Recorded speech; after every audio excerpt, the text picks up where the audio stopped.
Live from the North Carolina Museum of Natural Sciences in beautiful downtown Raleigh, it's the Science Cafe with your host, Chris Smith. All right, everybody. Use both microphones. We were just talking about doing this rock star routine up here. And it's not really my vibe, but we'll go for it. Well, hi, everybody. Welcome to the Science Cafe. Thanks for coming out on a Thursday night to the museum. You've picked the coolest thing to do on a Thursday night in all of downtown Raleigh. I am certain of it because we have, honest to goodness, rock stars with us tonight. Names that you probably all know, especially if you've been to the Science Cafe before, because tonight's guests this is a repeat performance here at the Science Cafe. Oh, hi, everybody. Come on in, find seats. They're all over the place. There's a whole lot of people just walked in. How exciting. All to learn about weather forecasting. Yeah. How many of you checked the weather this morning, this afternoon? You looked at it for today, tomorrow. How many of you checked the 10-day forecasts? The ones where they're like, well, maybe.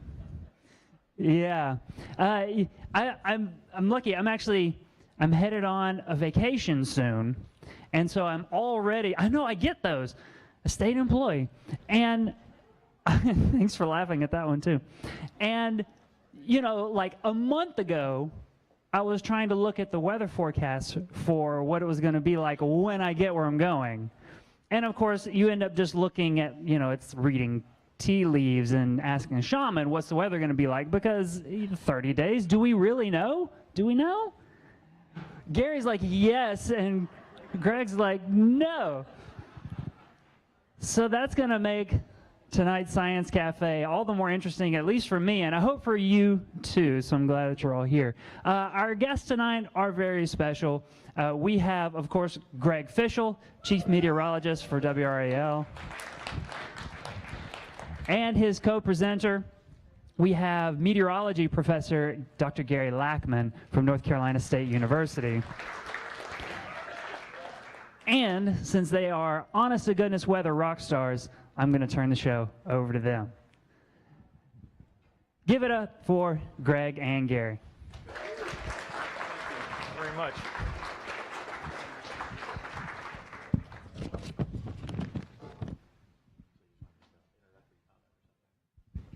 Okay. So, welcome. Thank you all for coming out. I don't know if this is the most exciting thing to do on a Thursday night in downtown Raleigh, but I appreciate you making the choice to come here. The topic tonight is something that Gary and I have talked about a lot in recent years, and it's something that I think both of us are really, really passionate about and want to try to move the needle in a direction of weather forecasts being presented in a different way and also them being used in a different way, which means that there's actually responsibility on both ends. So the days of purely blaming the weather forecaster hopefully are coming to an end, but that's something that we want to delve into tonight, and so that's why the title of what we're talking about here is a better way to think about forecasts. Do you have anything you want to add before we get going? Yeah, I guess I'll just add, this is something, like Greg said, that we've talked about for years, probably over a decade. And for a while, Greg was starting to get some innovative products on the air, and it seemed like we were making progress, but there's been a lot of pushback. There's a lot of resistance to changing the way you present weather forecasts. And so I guess we've both been a little bit surprised and slightly discouraged that it seems like there's a good way to go, and then it's just really slow progress. And so we need your feedback to help maybe sell this idea a little more convincingly. So that's one of our goals for tonight, is to hear your thoughts on what you think of this problem. So, and I think you can try your hand with the slide advancer. Here we go. Okay. So the first slide here has to do with what we call my papers are stuck together. Hold on a second. Okay. What we call a deterministic forecast, where whether or not it's a model or a human being, we're giving you specific values, specific numbers, and we're not giving you any idea, at least graphically, what the level of uncertainty is. So for instance, the forecast that we had up for today, now fortunately the high today was 95, so that actually worked out. But the 92, the 92, and the 94, just by looking at that, there is an implied level of precision there that is not there, quite frankly. Now, we have added the green graph down at the bottom and give percentages for the chances of rain, but I even wonder how many people understand what that percentage means. Like, for instance, when the National Weather Service says there's a 60% chance of rain today, that's a 6 in 10 chance of 1/100th of an inch of rain in a 12-hour period. That's enough rain to change the color of the pavement, and that can occur in about a minute. So that forecast, if it rained for a minute and you get 1/100th of an inch, and it doesn't rain the rest of the day, 11 hours and 59 minutes, it's dry, that forecast goes into the books as it rained. Okay? Did you all know that? Okay? It's not 60% of the day. It may not even be 60% of the area when it's all said and done. So we put those numbers up there, but if we're not communicating in a good way, then, what good are they? Move on to the next one, and I think you were going to talk about this one. Yeah, so Greg just showed the 7-day forecast. So when you guys are watching the news and you see that 7-day forecast go up with the numbers going all the way across, and it says 94 degrees next Wednesday. So as a television viewer and you see that, do you think it's not as likely that that number at day 7 is going to be as accurate as the number at day 2? You guys nod your heads if that's the case. I see lots of people nodding. So you're sort of using your experience to calibrate the forecast and build in your own uncertainty. But actually, it turns out that we have more information than that we're not sharing, because we know in some situations there's a high degree of confidence even out to day 7 that it's going to be very hot or very cold. There's other situations where there's very low confidence in the forecast. And we're not sharing that information with the viewers, and I think in a way that's a disservice, because you're treating every day 7 forecast as equally likely, and that's not the case. Now, what I have here, this is from AccuWeather, and I guess I'm talking about this slide because I picked this out. It's kind of the competition for Greg, but they have a 90-day deterministic forecast. So, for example. So, Joe Bastardi left. He's not there anymore. But this, looking at their forecast on October 10th, it says that the high in Raleigh will be 80 degrees Fahrenheit, and it's going to rain 0.21 inches on October 10th. So when October 10th rolls around, you can look at, when October 11th rolls around, you can look at the data and see how they did. Maybe they'll nail it.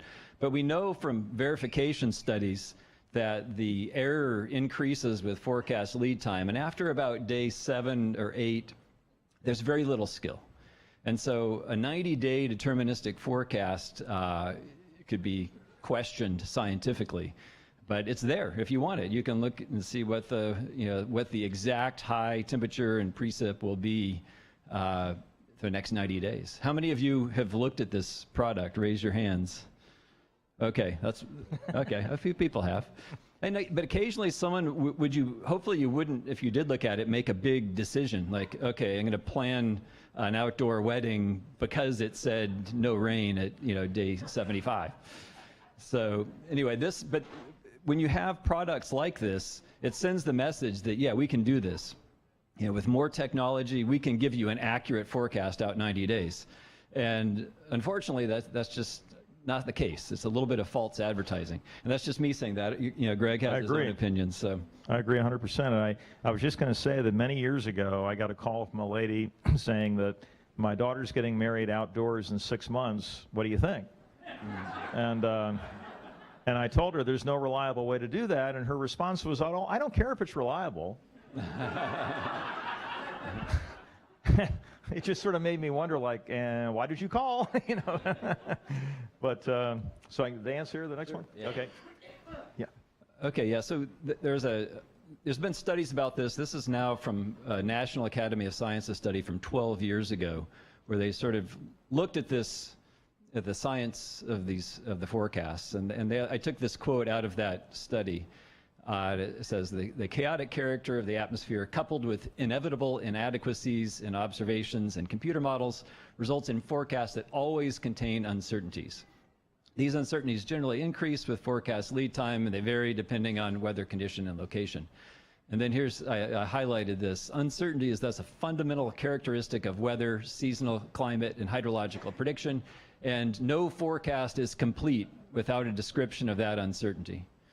And so basically, when you watch the news or go to websites, you're getting a lot of incomplete forecasts, and you're not getting all the information you need to help make actionable decisions based on that forecast.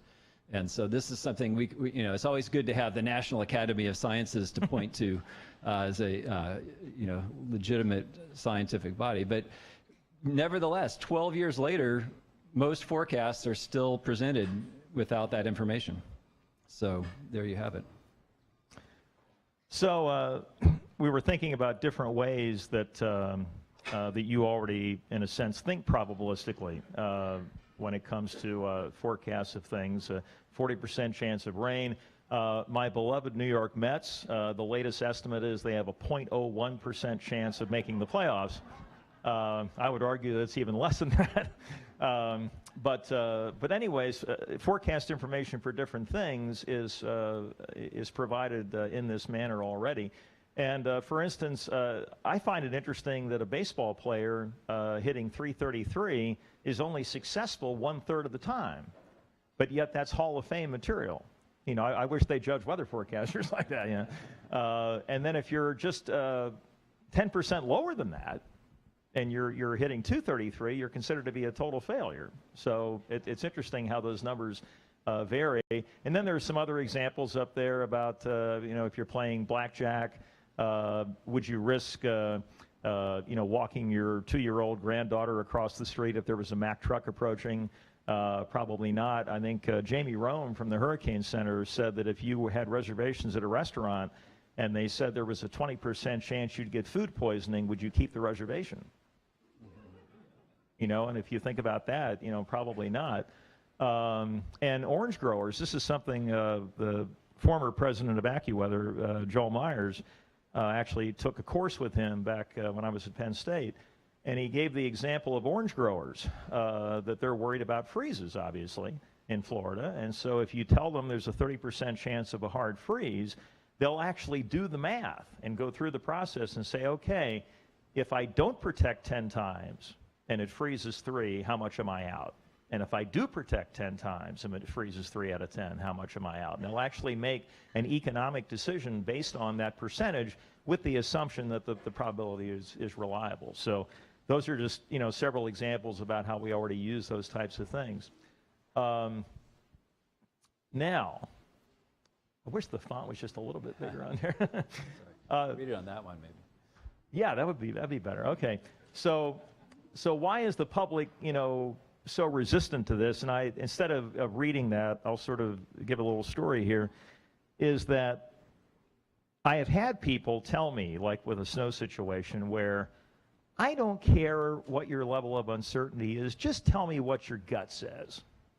You know, have the moral fiber to take a stand and tell me what the heck's going to happen, you know? And or somebody will say, well, back in the 60s and 70s, they didn't talk about uncertainties and probability. They just went for it. You know, this is what's going to happen, you know? And of course, the bottom line is we didn't know what we didn't know back then. We didn't have the capability from a modeling standpoint of quantifying the uncertainty, you know, the way we do with modeling now. And Gary will talk more about that in just a little bit.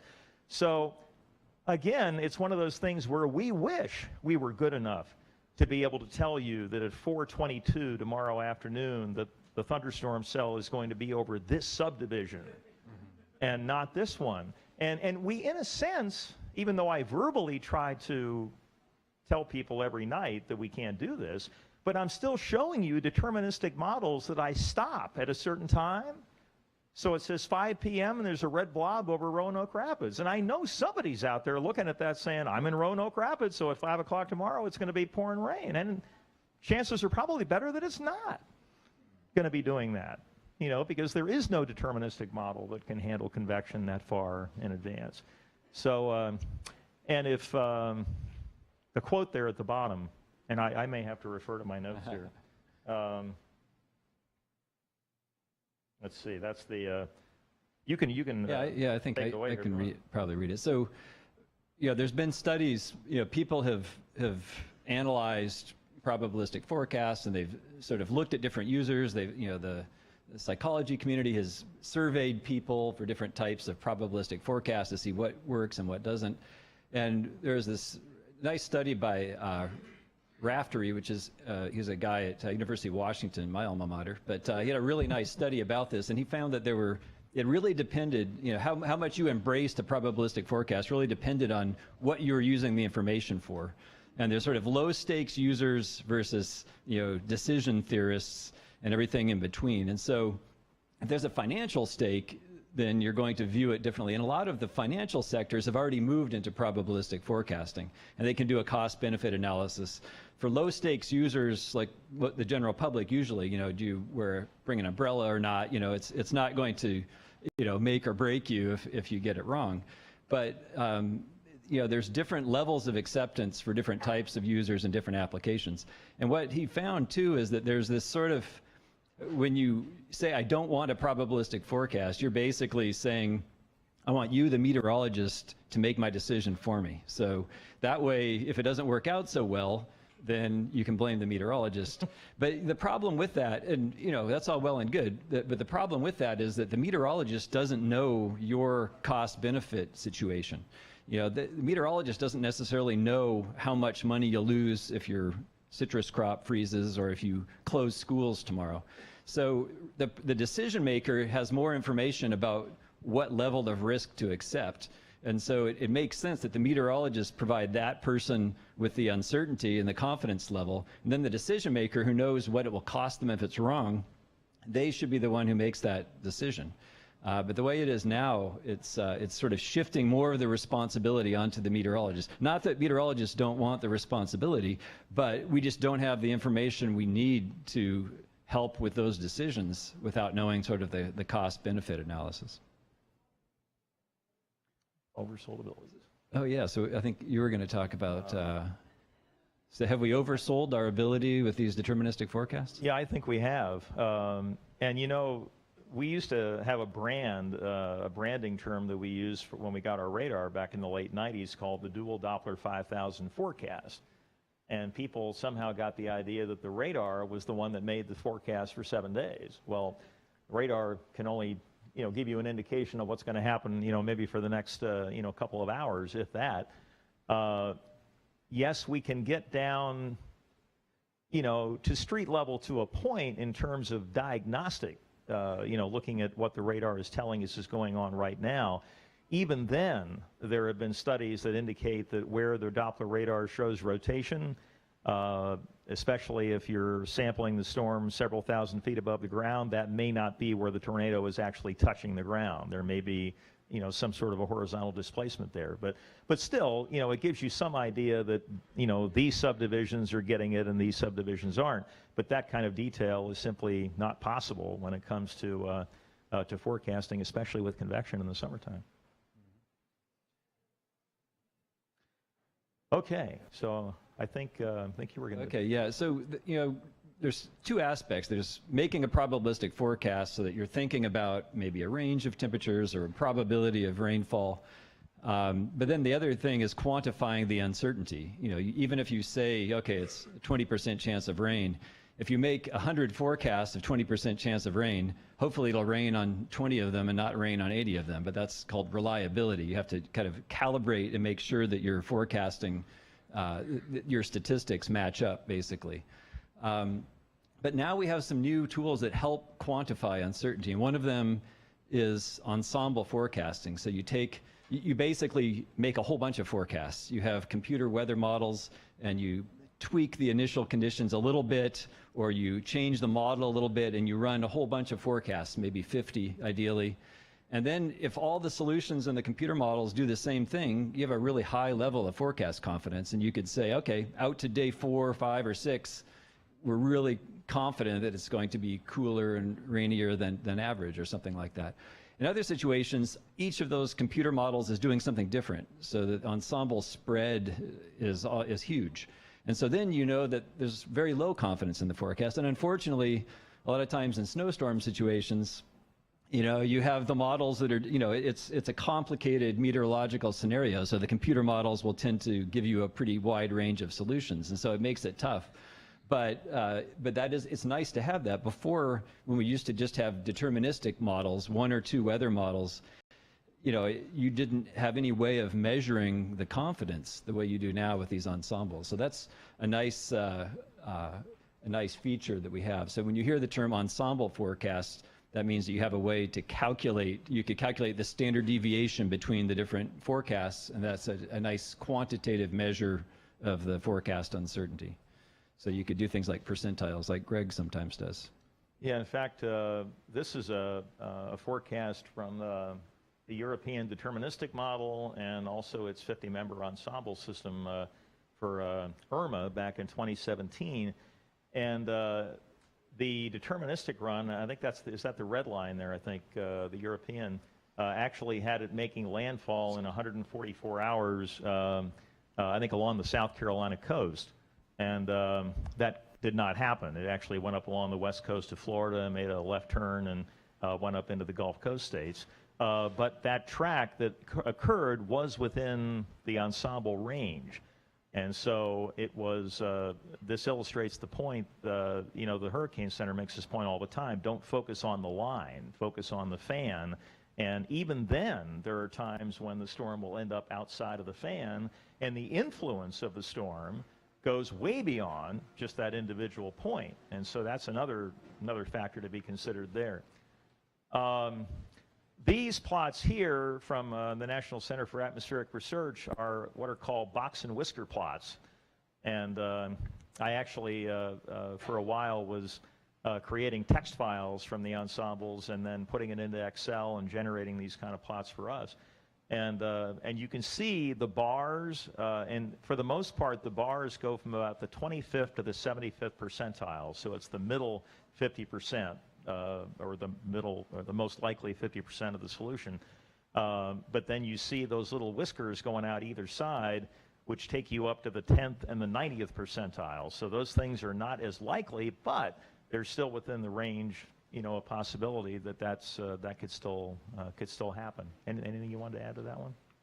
No, I think you got it. Okay. And then just the last couple of slides we have here, these are examples. There's a model called the HRR, the High Resolution Rapid Refresh, which is actually reinitialized every hour with current data, radar data, and it's run out now to 36 hours 4 times a day and 18 hours all the other times of the day.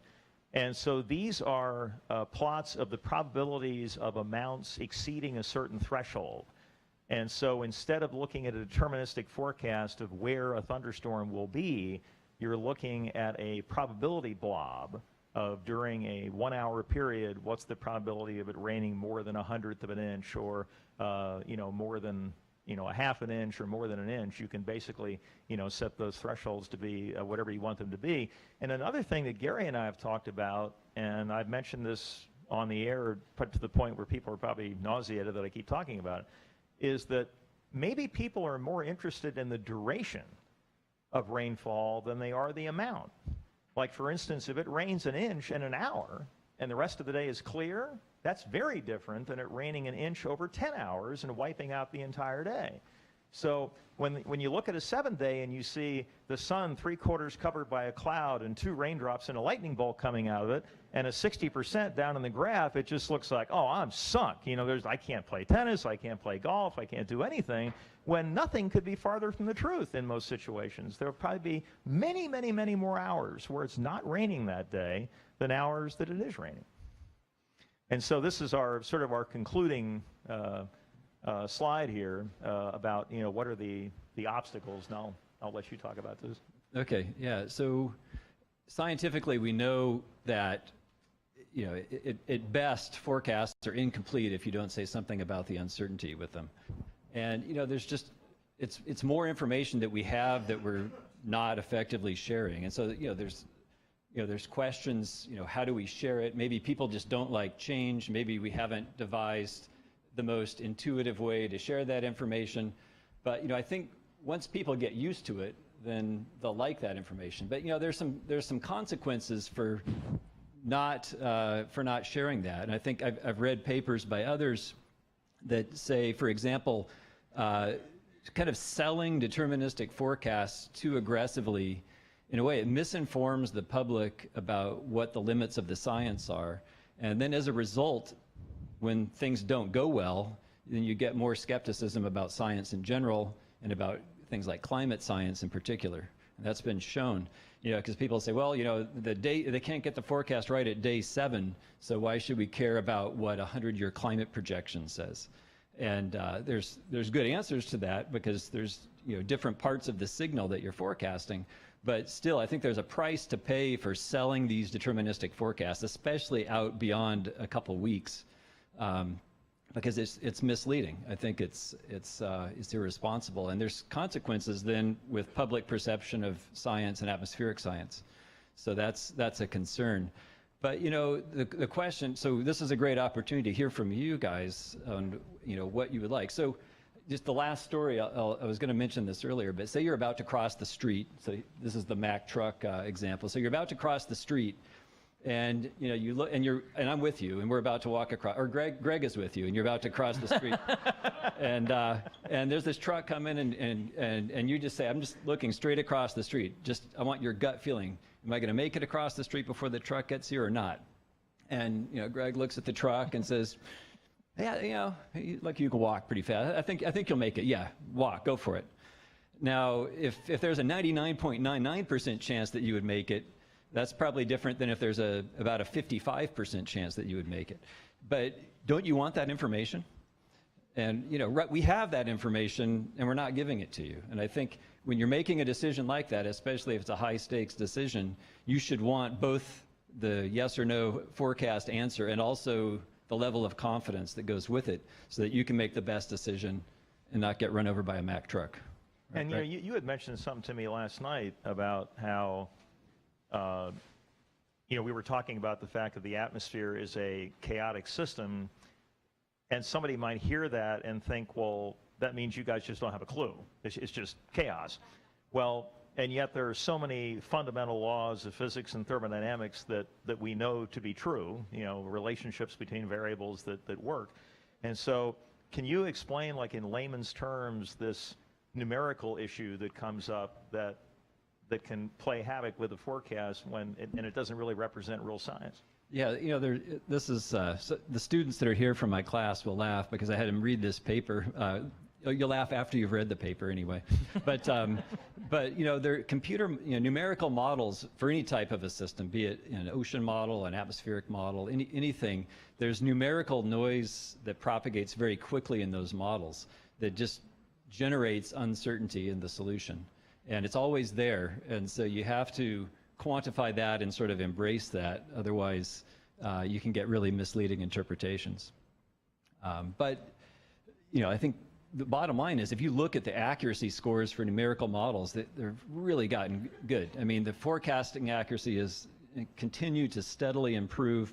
It's remarkably good. Now, people, they still make jokes about meteorologists, probably, I guess, but we can get paid even though we're wrong every day, Yeah, but you're always, but if you're just a little bit wrong, that's okay. Right. If you're off by a degree and it was within, but if you're forecasting probabilistically, then you're giving you're giving useful information within a range of tolerance that I think is scientifically responsible and still useful. And like when it comes to if any of you that have lived here for any length of time, about the uncertainty with wintry precipitation and the type. There's always going to be somebody near the borderline between P-types that's going to be mad one way or the other. because there, many times is a very sharp demarcation between the two. I remember there was one storm several years ago that when Nate Johnson was with us, you may remember him, that we left the TV station in Raleigh at 11:30, and it was all rain, and we got to Harrison Avenue, and there was slush on 40, and we got to Davis Drive, and the road was snow covered. And that's the type of thing that we see, an awful lot in this part of the state. And if you're off by even 5 or 10 miles on where that dividing line is, somebody's going to expect 8 inches of snow, and they're going to get nothing, or vice versa. And there's just no way around that. So in that situation, you simply have to be honest with people and utter those dreaded words, "I don't know." But you can give a range of possibilities. Right, exactly. So, yeah. Exactly. So, this is something we've talked about. We'd love to hear input from you on to what extent you would embrace a probabilistic forecast as opposed to what is typically done now. And, so I say, what are the obstacles? Maybe we need graphics. There's a website called probcast.com that has these probabilistic graphics, but it's only for the Pacific Northwest. Maybe we need one in the Southeast. But and I think it said in that one thing that you shared with me that the pie chart was the most successful one. Yeah, they did some research and surveyed people and had them look at different graphics and counted the number of misunderstandings, and certain types of graphic were better than others. But we think probabilistically already in a lot of things that we do. Weather forecasts just haven't typically been delivered that way. So what do you say? Is that something that Greg should start doing? A pie chart? What's that? Go ahead. Well, let's give these two a round of applause. All right. And now we'll find out what you all think. So if you've got questions and comments, and I know that you do, raise your hand. Katie and I will bring microphones around to everybody, and we'll get to as many questions and comments as we can. Well, first of all, thank you very much for this presentation. It's a topic that I thought about a bit, but I do have a question which goes back to one of your charts, and it was the resistance of somebody saying what exactly is the probability, a probability of. So I'm assuming that there's two possibilities. One is that given an initial set of conditions, if the universe was to split into 100 separate universes, a 60% chance would mean that in 60 of those universes it's going to rain. I don't think it means that.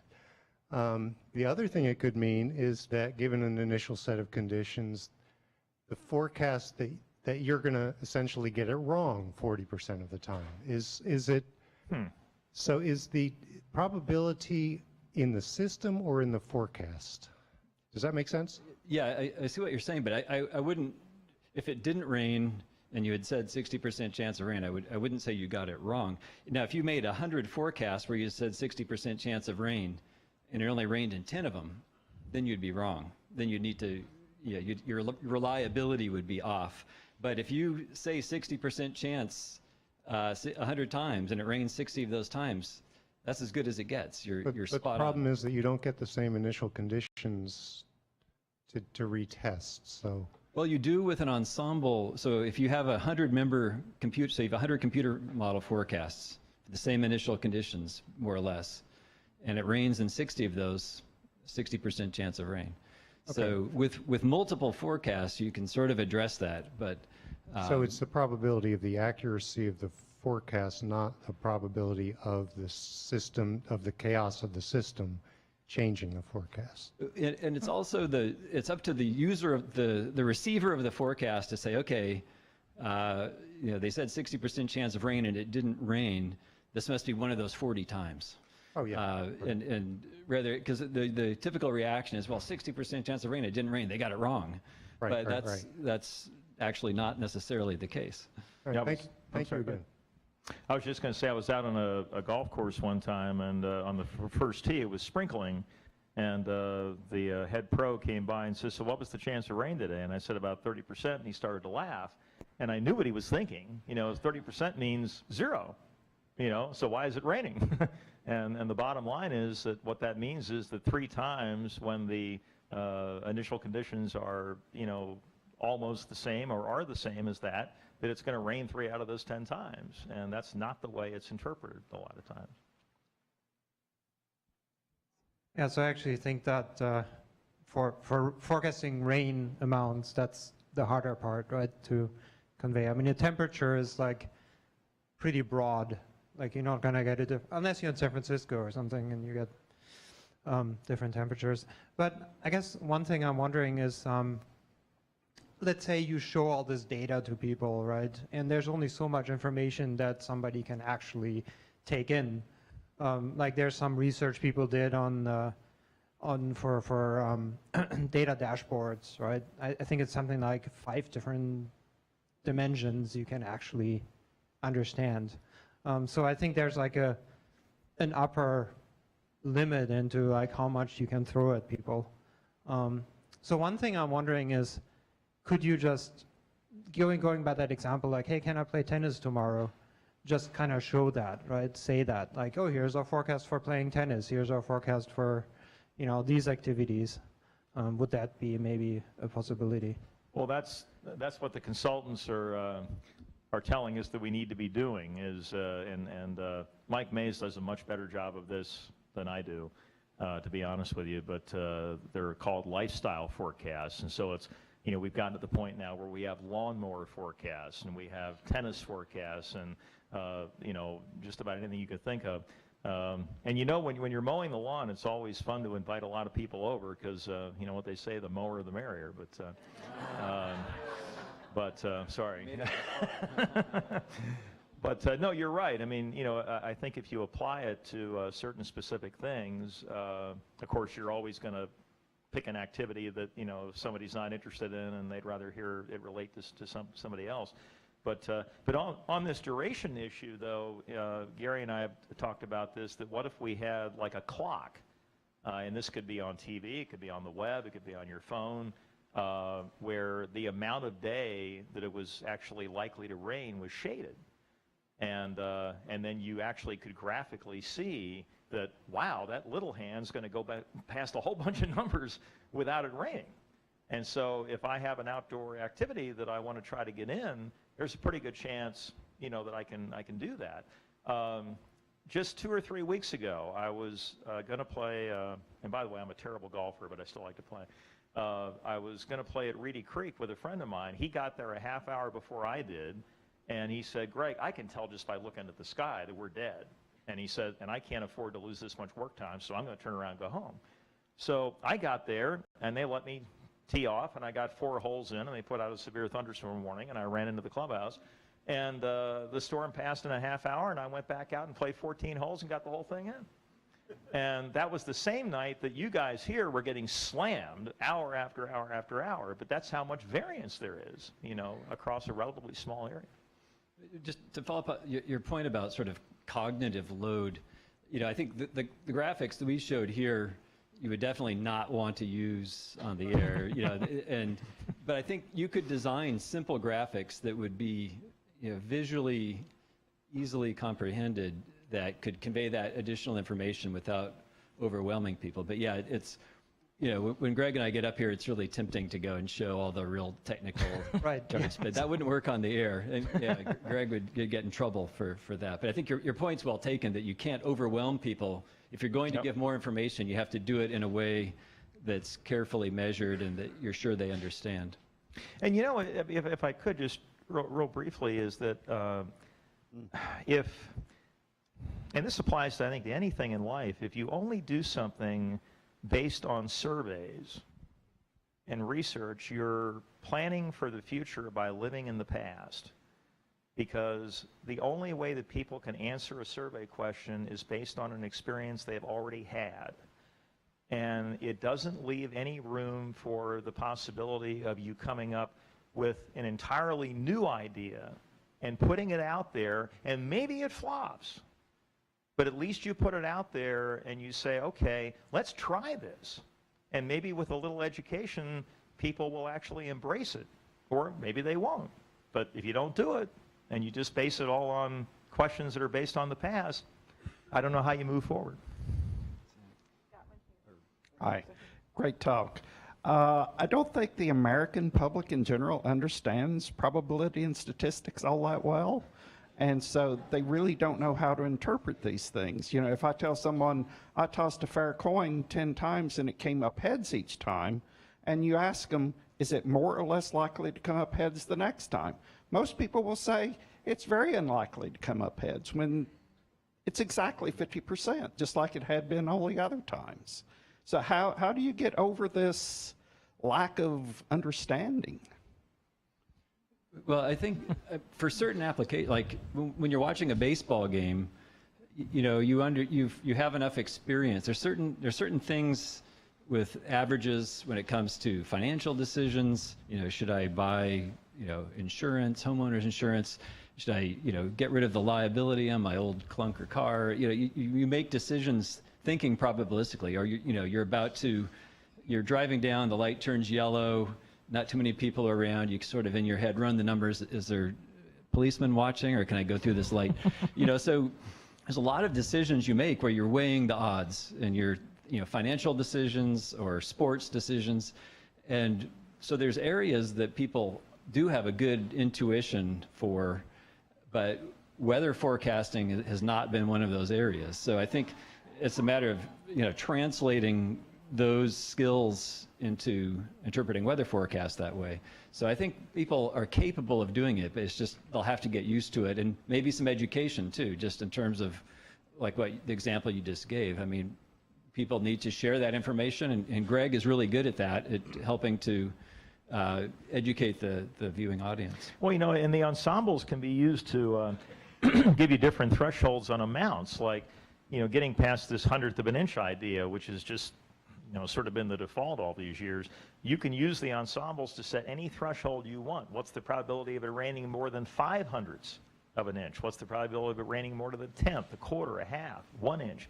And those numbers steadily decrease as you increase the amounts. But I think you know, that kind of information, especially on the web, you know, that we wouldn't have to show all that on TV, but we could maybe point people to the web and say, if you want additional information on this, then, you know, go to the website or go to your phone or whatever, and it'll be there.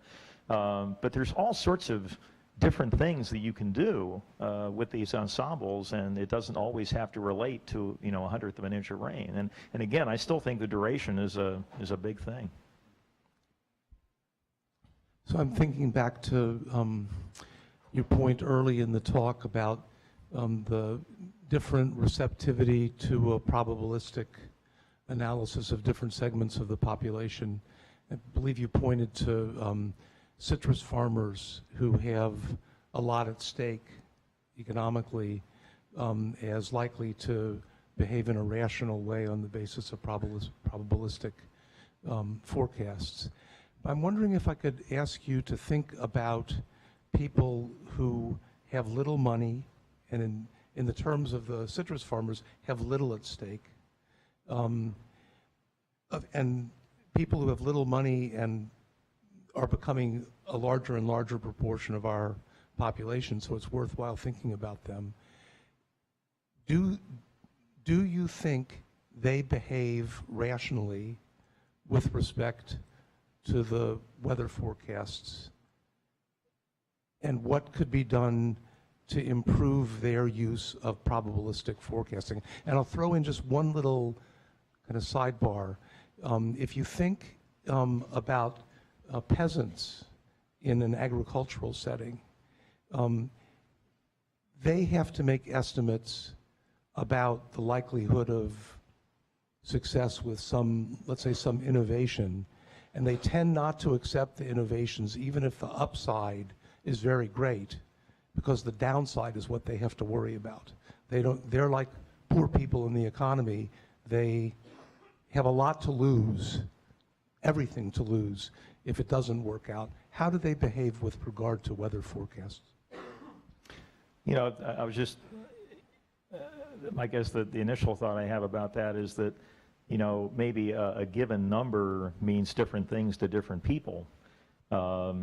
Like, for instance, you know, the food poisoning issue, if there's a 20% chance of food poisoning, I'm not going. You know, if there's a 5% chance, I'm not going. Whereas if there's a 20% chance of rain, I'm playing golf. You know, and if I get wet, then that's the risk I took. I accept responsibility for that, you know, decision. But I think it's incumbent, and I don't think that public television should have a monopoly on education. You know, I mean, commercial TV can do that too. And I'm grateful for public television that they do all they do. But I think that it's incumbent upon us, if we're going to move in this direction, to help people understand how to use that product. And it may be a type of public outreach that goes beyond just television. And maybe we have meetings like this in different communities all over the viewing area, and have a chance, you know, for people to ask questions. But that's my initial reaction. I think, you know, there is if you have people that are in really disadvantaged populations, they don't have as many options. You know, if you're in New Orleans and Katrina is bearing down, you might not have the financial resources to just get in your car and go drive and stay in a hotel somewhere. So I think that those populations are vulnerable. And they also might not have a smartphone in their hand they might not be able to get the information as easily too. So I think you're touching on a really important problem. A lot of times there's people that are in harm's way, and sometimes those are people that don't have as much access to the luxuries that we enjoy. And so I don't know, it's a good question. I don't know the answer, but I think other ways of getting the word out besides, you know, smartphones maybe, for some of those situations. But it's true that sometimes you'll have an evacuation situation where people would like to leave, but they just can't due to financial limitations or other considerations. So it's a great question. I don't have an answer. Yeah, I don't either, but it's a great point. I had two questions. One of them sort of on the geographic arrangement of weather. Really is whether there's a heat island effect from like the city of Raleigh, because we'll notice we live near Knightdale, and a big storm will be coming in from the west, and it just kind of splits up, and half of it hits Wake Forest, the other half hits Clayton, and we don't get anything. Is that a reality? I haven't done a detailed study on that, and so it would be irresponsible for me to say one way or the other. But I think there are times, and I'm as guilty of this as anybody, where we remember situations that behave in a certain way, and then when something comes along that doesn't fit that pattern, we sort of conveniently block it out of our mind. For instance, you know, people talk about this line between here and Roxborough, you know, that it always snows to the north and west of that line and never snows to the south and east. And, you know, you look back through records, and that's simply not the case. Now, there may be a climatological average that's close to that line, but there's always going to be variations on a theme that go back and forth. But I think I've always thought it would be interesting if somebody did a really detailed study over a period of, you know, 20 years, and to the best of our ability say, is there really a place in Wake County that gets less rain than any other spot in the county? I mean, I think that would be fascinating to study. And I think, you know, there are radar climatologies, and I mean, the urban heat island effect is definitely a real effect. There was a professor at University of Georgia who found actually increased frequency of thunderstorms downwind of Atlanta because of the heat island helping to make the air buoyant. And so, you know, there are some signatures there, but when you look at the radar data over years, it's a pretty weak signal. So the heat island is there, but it's not necessarily a dominant influence. But in certain situations, it probably can affect how the storms behave. And if you're like me, I mean, I could admit that I like thunderstorms, and so I'm always kind of disappointed if they fall apart before they get to me. And it seems like, you know, it's always more likely to be raining somewhere else than where you are, because then you're considering all those other possible locations. So, you know, someone might always be getting a storm if you look at the radar, and it's often not you.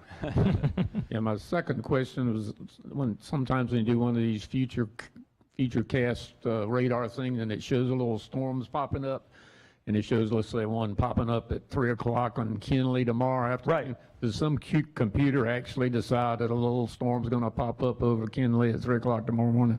I mean, that's what the numerical model is actually telling you, and all of that is based on very, very good science and very, very good math. But as Gary talked about, there are numerical problems that come into those solutions, and plus like we deal with different scales in meteorology. Like synoptic scale is something where you have a system that's affecting multiple states. And we experience that during the winter season, and it's a lot easier to look at something that's covering 10 states and say, okay, it's moving at this rate of speed, and so we're all going to see something in this amount of time. But you get down to the mesoscale where you're dealing with a thunderstorm that's dumping 1 to 2 inches of rain over Cameron Village, and you go 2 miles in either direction and then there's nothing. That there isn't a model on the planet that I know of right now that can do that. Well, what you're saying is you don't want Greg to show a deterministic forecast because you know it's wrong. Right. And that's what the point of what we're saying here is that we shouldn't be doing that because that's misleading. And instead, and you gave that example earlier that was just that you see that storm popping up in one place from one model. That's not the whole story. Right. And so that's why you need to know. You need a probabilistic forecast and say, okay, Kinley, I know there's going to be a 50% chance. You call that a coin flip, but there's a 50-50 chance of getting a shower or whatever it is. But that's a more responsible forecast than to say, all right, you're going to get a thunderstorm at 3 p.m. and it will be over by 4 p.m. You just can't. You don't have that kind of precision out at the next day. But that's kind of what we're saying here is that that's typically the way it's done, but scientifically that's not the way it should be done. I think a major problem here is that there is a big segment of the population, apparently, that likes simple answers to complex questions. I'm not pointing any fingers or anything,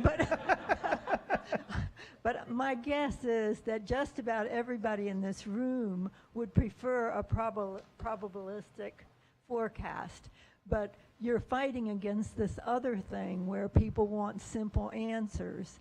And you can perform a real public service if you keep reminding people that there is no way to give a simple forecast that is accurate.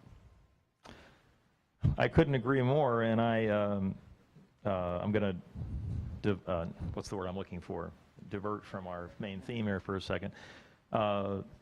And please don't jump on me if you don't agree with the change that took place here, but like when I rethought the whole climate change issue, because I had been an ardent skeptic for 3 decades, and basically some of the things that I've learned through that change of mind go way beyond just that one issue, where we seem to live in a society right now where everything is binary. It's either this or that. And the people that believe this will never accept that, and the people that believe that will never accept this. And the thing about it is, why isn't it possible to think outside the box and say, maybe instead of arguing over solutions A and B, there's a C, D, or an E? Something that we haven't talked about yet that could actually appease, at least in part, both of these very diverse concerns. And the scientific method, the crux of it is that it's okay to have a hypothesis about anything. You can believe anything you want, but test the damn thing. And the best way to test it is to try to prove it wrong, not to run to an echo chamber to hear what you want to hear, but challenge yourself. And if you're wrong, don't be embarrassed. Be thankful. You learned something. You know more than you used to do. So I'm sermon over. I'm sorry.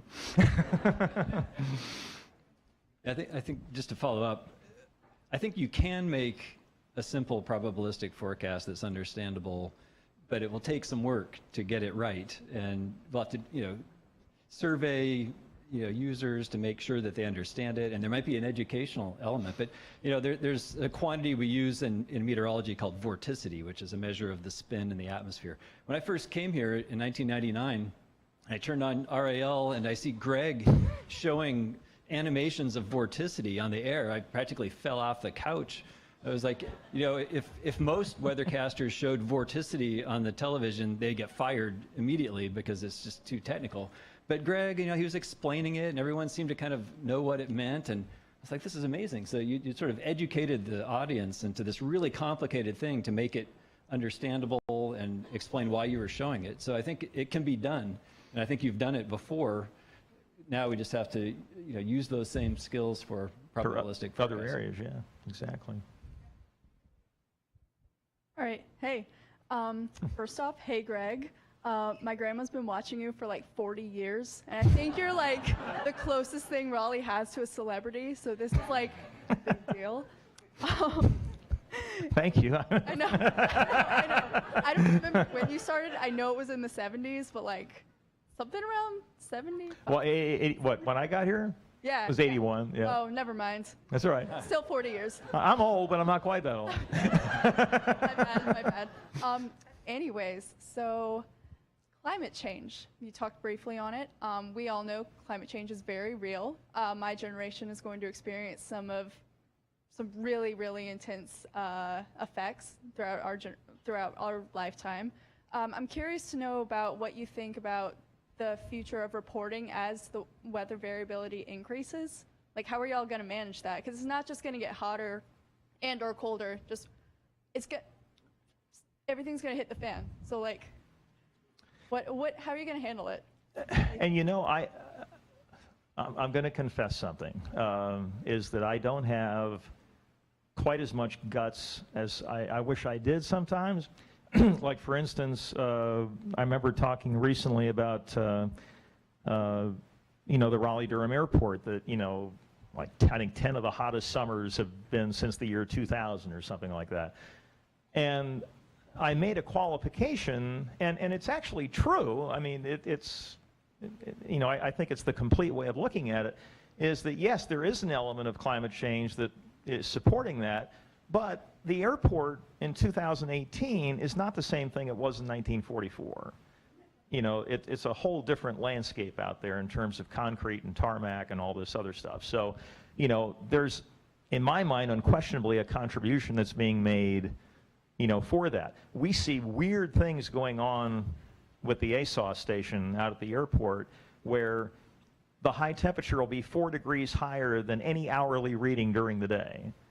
Okay, so did a jet go by and blast the exhaust at the, you know, at the sensor or whatever? I mean, who knows? But, you know, so I guess I make that qualification so that the people that are just so ardently skeptic will at least maybe look at me and say, okay, he's considering all of the different factors here, that he's not just a blind advocate for a certain belief or a certain opinion. And I want to make sure that as we talk about climate change, that we're credible. You know, that we talk about the clear signs that it's difficult to explain any other way but by the human element, but also confess that there are other elements that contribute to change. And if we ignore those, then I'm afraid that it destroys our credibility in trying to make credible science look credible. Does that make sense?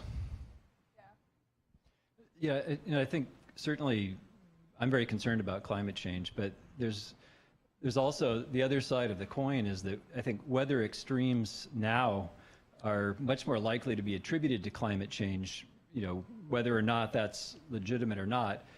I think there's always been extreme weather as far as, you know, far back in recorded history as it goes. And I think now there's sometimes a kind of a knee-jerk reaction to attribute an extreme weather event to climate change when, you know, it's not so clear. I think one thing that's certain is that, you know, certainly there's a lot more vulnerability. There's a lot more development in coastal areas. There's a lot more impermeable surfaces in cities. There's a lot of things, a lot of bad decisions that we make that increase our risk by building where we shouldn't build and using designs that we shouldn't use. So I'm certainly concerned about climate change, but I think some of the other things that we have more control, and we do have some control over that. It's something we need to try to address. But there's other things that we have a lot of control over, like how we build our cities, that I think would, you know, help mitigate for climate change. And I think we need to to think about that as well. There's there's a professor, a very famous professor in our field up at MIT, Kerry Emanuel, who came to this museum a few years ago to give a talk. And I've always really appreciated the way he looks at climate change. He looks at it as risk assessment, which is pretty much what we're talking about here tonight. And he said, if you can minimize the risk without doing undue harm to people, why wouldn't you do that? And that's a very different approach than saying, we've got to do all this stuff now because we're all going to be in flames in 30 years. Or the other extreme, we can throw whatever we want to into the atmosphere, it's resilient, God will take care of it, okay? Probably the truth, lies somewhere in the middle there, but I think you can reach more people if you approach it as a risk assessment issue than you can by trying to scare them or trying to tell them that we can do whatever we want and it's a blank check. So you talked about ensemble modeling, and I found that really fascinating. And I was just wondering if there's a minimum number of simulations you usually run for events, and if with really high impact weather events like Hurricane Irma, it's more beneficial to run a larger number of simulations. Yeah. I mean, the problem with ensembles is that you want the model to have a lot of detail, which takes a lot of computer power, but you also want a lot of different forecasts. And so there's a trade-off. Do you want more different forecasts, or do you want more detail in each of the forecasts? So what you really want is a lot of detail and a lot of forecasts. And so the computers aren't that fast yet. But the nice thing, there's Moore's law. Computing power continues to increase, and it always, the weather modelers always max it out instantly as soon as it gets faster. So eventually we'll get there where we can have large, high-resolution ensembles. The European Center, the one that we showed here, has a 50-member ensemble, which is really nice. The US ensembles are smaller. Our computers are doing more different things. They have a dedicated computer just for that one model. So, we need more computer power, but it's always better to have a larger ensemble, and it's also better to have more detailed ensemble members. So we're always bumping against that limitation in computer resource. And and I hope some of you find this interesting, because this is something I really didn't appreciate until the mid-90s when I met a modeler, John McHenry, that was talking about the difference between models that can model convection and the models that can't. And if you think about it, there's something in meteorology called the hydrostatic balance, where it's basically a balance of forces between gravity going down and a pressure gradient force going up toward lower pressure. A balance of forces implies that there's no accelerations. But we know in thunderstorms there's tremendous accelerations in the updraft. And so if you want to try to model convection, you have to do it at a really high resolution, and you have to allow for those accelerations to take place.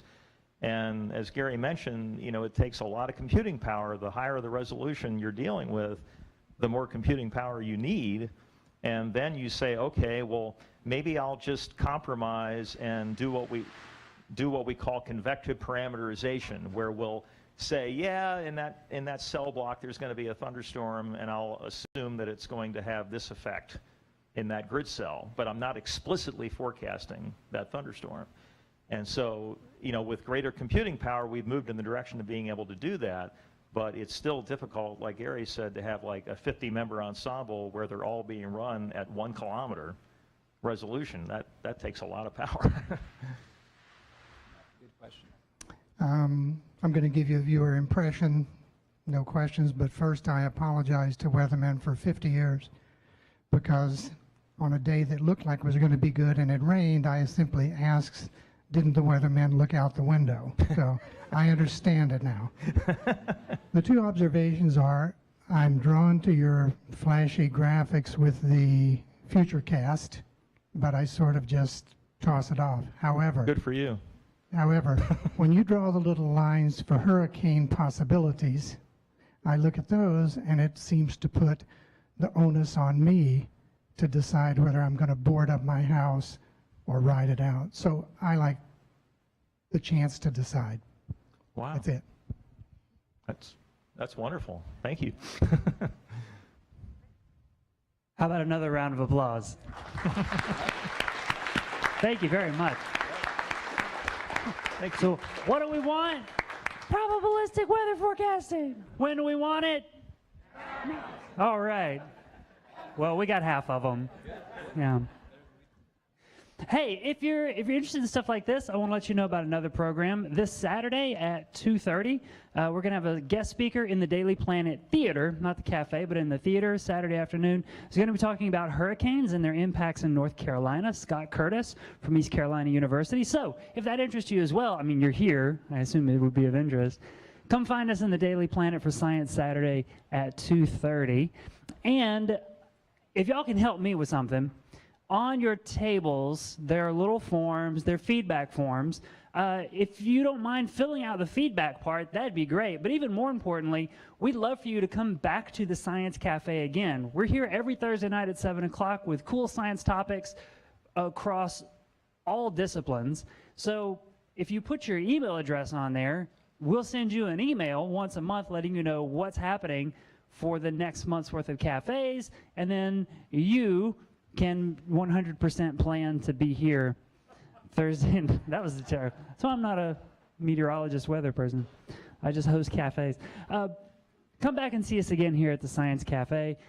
Next Thursday night is the first Thursday of the month, and that means science trivia. So get your team together and come out for science trivia, compete for prizes and bragging rights with Quizmaster Paul Brinkman. So we'll see you next Thursday night for trivia here at the cafe. Good night, everybody.